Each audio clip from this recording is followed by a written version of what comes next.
una sorpresa. Com ho ha estat bastant l'aparició sobtada... Sí, perfecte, gràcies. Com ho va ser les acampades i el que va passar i el que està passant, el que tot pot protagonitzar. Llavors, la primera etapa està caracteritzada per un malestar difús. Hi havia un malestar difús. En el maig del 68, a diferència de l'actual, aquest malestar difús no era perceptible. És a dir, la gent els hi va sobtar molt que aquells estudiants, que van començar els estudiants, s'enfadessin. El maig del 68 va ser una sorpresa. Per què s'enfaden, no? Bé, aquí ja hi veig una diferència amb vosaltres. La semblança és que també neix d'un malestar difús. Però jo diria que, així com el maig del 78 hi havia sorpresa, ara més aviat al contrari. El que hi havia era una sorpresa en gran part de la gent, en el sentit de, després de la crisi del 2008, com és que encara continuem tragant.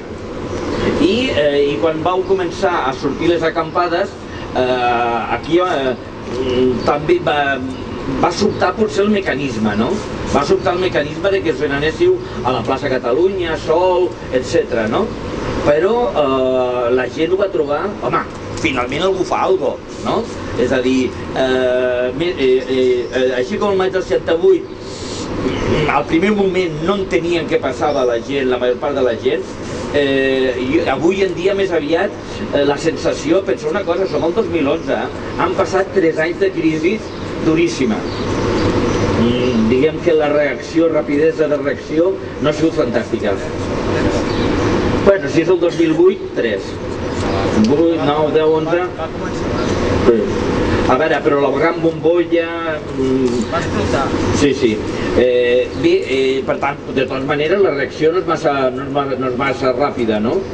Bé, llavors, al començament és un malestar difús, això s'assemblen molt, el maig del 68 era poc valorat, avui en dia, el 2011, jo diria que més aviat la gent ho esperava, però sí que és veritat que també no... Per entendre'ns, no es veia clar què s'havia de fer. Això ho sap bé. Aquesta primera etapa està caracteritzada perquè el moviment neix de moltes causes. Ara potser hi ha una causa més directa, que és la crisi aquesta 2008 fins ara, financero, globalització, etc. En aquell moment no existien aquestes paraules, és a dir, no era això el que podíem pensar al maig del 78. I una altra cosa que sembla bastant amb vosaltres, diria jo, a veure què us sembla, és que l'inici concret és un inici d'uns esdeveniments concrets relativament secundaris. Aquí utilitzo el terme banal, però no en sentit pejoratiu. I us llanço la pregunta, si voleu. Va haver un motiu clar perquè es produïgués el 15 de maig, que no hi fos el 14, el 13, el 12? Doncs en el maig del 78 igualment. De sobte, un bon dia, no se sap molt bé per què, van quallar unes actituds i la gent va començar, en aquest cas, amb una actitud que a principi semblava de poc impacte, anar a la plaça. En canvi, va resultar que allò va generar el que ha generat. Bé, i l'altra diferència en el primer moment és que el maig del 78 molt ràpidament es van visualitzar uns líders, cosa que ara no ha passat. Jo diria, a veure, s'ha visualitzat mediàticament, hi ha el llibre d'Indigneu-vos del Hessel, home, un clàssic com és l'Arcadi Oliveres se li ha donat canxa, l'altre dia el Vicent Navarro, però no hi ha un líder, no ha sortit un líder amb vosaltres com al maig del 78 va sortir, per exemple, Daniel Cohn-Bendit. De fet, heu de pensar que Daniel Cohn-Bendit, pel que jo recordo ara, pocs mesos abans del 68, del maig 68, no el coneixia ningú.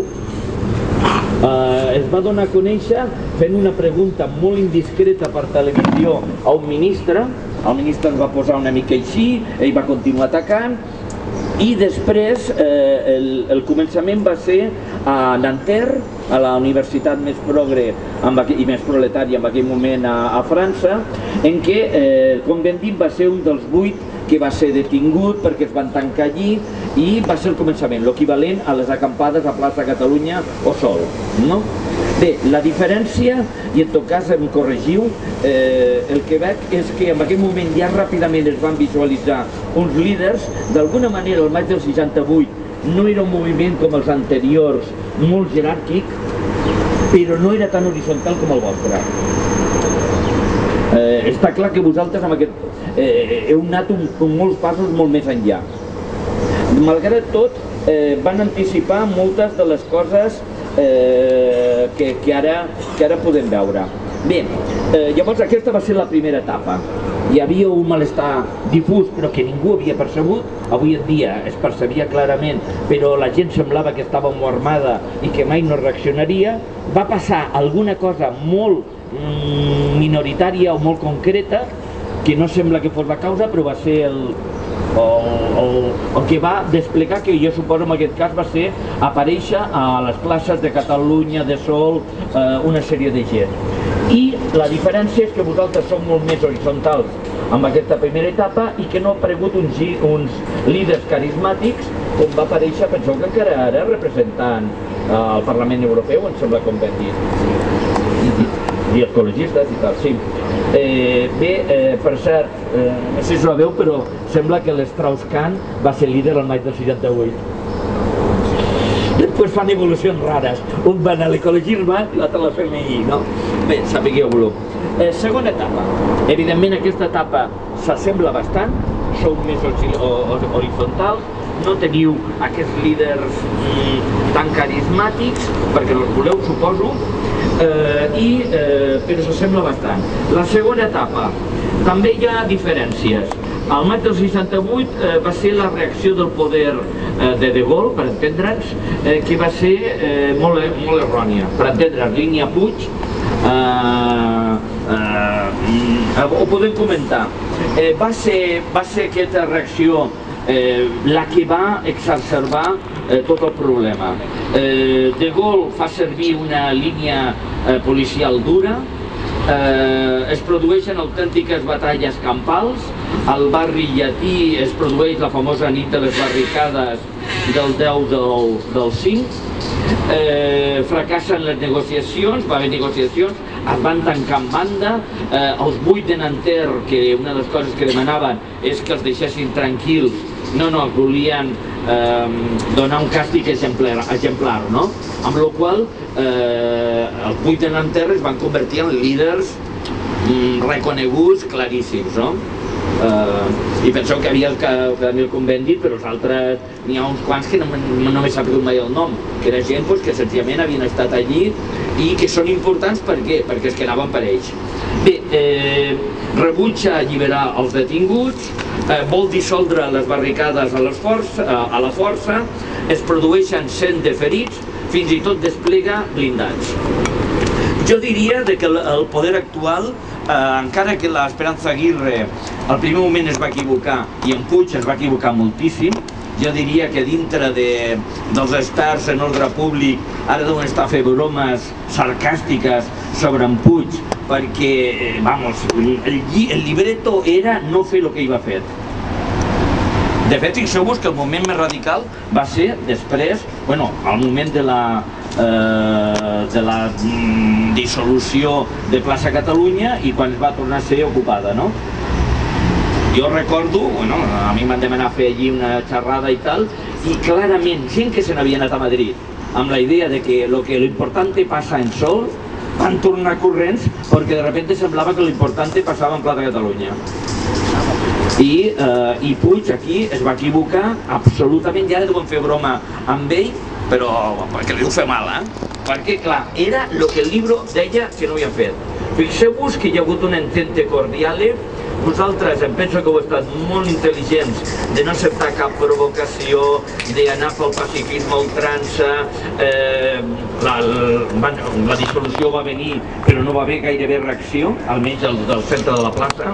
A fora sembla que algú ja es va rebel·lar, però precisament els del centre eren els més implicats i d'alguna manera marquen una diferència.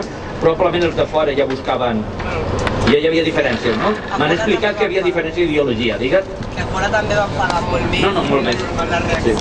No, sembla que fins i tot hi havia diferències ideològiques mínimes. Però ho dic perquè jo estava fora i quan la gent es rebotava tothom deia senta't, para i tal, però sí que és veritat que era molt més normal que et rebotessis perquè ens van pagar molt més a fora. I era, vull dir, era natural, era el que et sortia fet, hagués d'estar anat, era el que sortia per natural. Bé, doncs en Puig va aplicar en Fluix la política que va fer De Gaulle va arribar a taure els tancs, i va ser el que va inflamar realment la revolta. Fins a aquells moments havien intervingut pràcticament només estudiants, només en universitats, diguem-ho així, molt sensibilitzades, Nanterre, Sorbona, Déu-n'hi-do, etc. I a partir de Gaulle passem a la tercera fase. Com veieu, van molt ràpid. La tercera fase és de generalització i radicalització. Per què? Perquè és la que jo diria que encara no heu entrat. No heu entrat. Bueno, ja heu entrat a la de generalització, però no a la de radicalització. Ja em sembla bé, Generalització per què? Perquè es generalitza geogràficament, jo penso que això ja ho ha arribat, ara hi ha acampades arreu dels barris, de fet, fora d'Espanya, etc. Ara és un moviment mundial, es pot dir, sense cap dubte. El que la radicalització que en el maig del 78 es va produir va ser que entren els treballadors i no només que van a les acampades, per entendre'ns, sinó que a més aquests treballadors... Sí, home, sí, senyora, i a més aquí n'hi ha, Sí, sí.